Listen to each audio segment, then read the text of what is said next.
The sun is setting over the swamp. It's time to start getting ready for bed. Little Dino wakes up from his nap, stretches his arms and legs, and runs to look out the window. "It's not night yet," he says, "so why do I have to get in my jammies? Why can't we play outside?" Mama Dino sighs and comes to join him. "'Cause it's nighttime soon, sweetie, and that means it's sleepy time." She gives him a kiss on the cheek.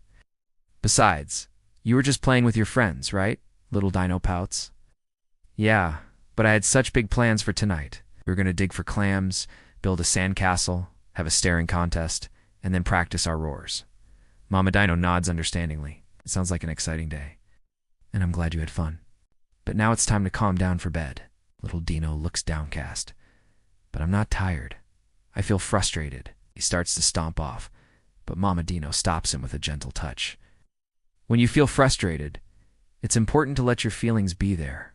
Don't try to push them away or pretend they're not there. Acknowledge them, talk about them, and let them pass." She hugs him tightly. "And if you need help feeling your feelings, you can always ask for help." Dino looks up at her with big eyes. "Really? Like you can help me feel my feelings?"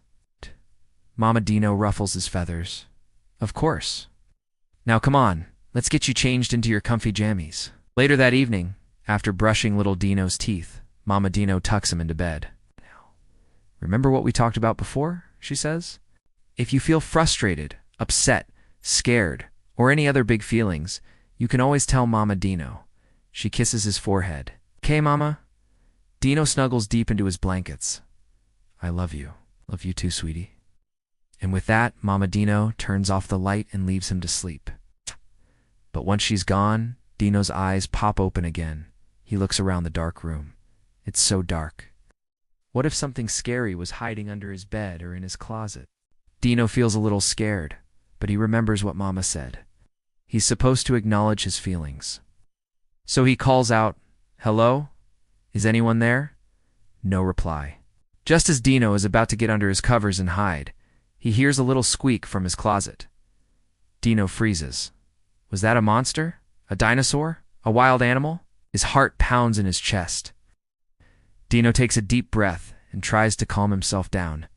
Then he slowly gets out of bed, walks over to the closet, and opens the door. Inside, hanging from a shelf, is little Dino's favorite toy, a stuffed Triceratops. The closet is empty. Dino picks up the toy and snuggles it close. He wasn't scared after all, it was just his imagination.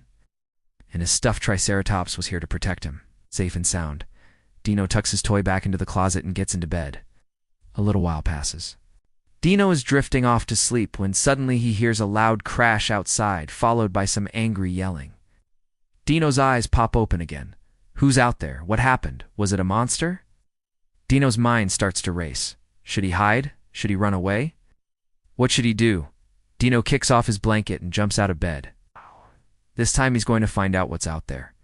As he tiptoes towards the door, he remembers what Mama Dino told him.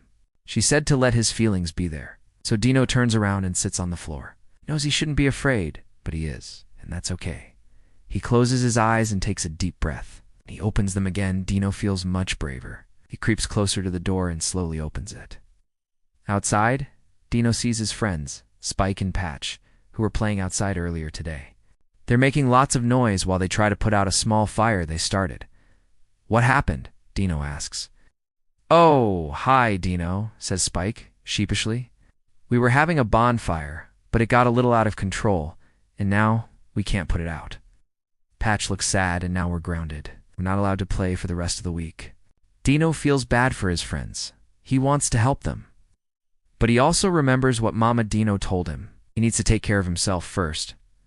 So Dino does something surprising, runs back inside, gets a bucket of water, and brings it back to his friends. Together they put out the fire. Thanks, Dino, says Spike. You saved us. No problem, guys, says Dino. Friends help each other out. After that, the three friends head home. As Dino gets ready for bed that night, he feels proud of himself for helping his friends. But he still can't shake this uneasy feeling. He feels excited. It's not fair, he says to Mama Dino. Spike and Patch get to play all day, but I have to go to sleep. I want to play. Mama Dino pulls him into a hug. I know you do, sweetie. And I wish we could play all day too. But you're still growing, and you need your sleep so you can be strong and healthy. Dino pulls away from the hug and looks down. I don't want to be strong. I just want to play. Mama Dino looks at her little one and sees that he's upset. Ah, I see, she says. You're not frustrated. You're disappointed. Dino looks up at her surprised. How did you know? 'Cause I could see it in your eyes, sweetie, she says. Disappointment is a normal feeling. Sometimes things don't go the way we want them to, and that's okay. It's okay to be disappointed. Dino nods slowly. It is okay. I'm disappointed, but I won't let it ruin my night. He gives her a big smile. You're right, Mama. I can still have fun even if I'm disappointed. I can sing a song, read a book, or play with my toys. Mama Dino beams at him. That's the spirit, she says. Remember, no matter what you're feeling, you can always talk to me. Ah. She gives him another kiss on the cheek. Ah. Okay, Mama, Dino whispers. And with that, Mama Dino leaves him to enjoy the rest of his night. Dino lays in his bed thinking about how lucky he is to have such an awesome mom who understands him and helps him feel his feelings. He looks around his room at all of his toys. He could read a book or sing a song, but he really wants to play. Dino grabs his stuffed Triceratops and practices his roar. Ah! Roar, he yells. He swats at the dinosaur with his tail and pretends it's a real, ferocious beast. Dino keeps attacking the poor plush toy until he hears a knock at his door. Who's there? He yells. It's me, says a familiar voice. Can I come in? Dino quickly hides his stuffed Triceratops under his bed. Sure, he says. And with that, Patch walks into the room. Hey, Dino, I couldn't sleep, he says. Me neither, replies Dino. The two friends talk quietly for a while about their day, their dreams, and their favorite things. Soon they're both fast asleep. And as the moon shines brightly in the night sky, they dream sweet dreams until morning light creeps through Dino's window. And that's the end of the story.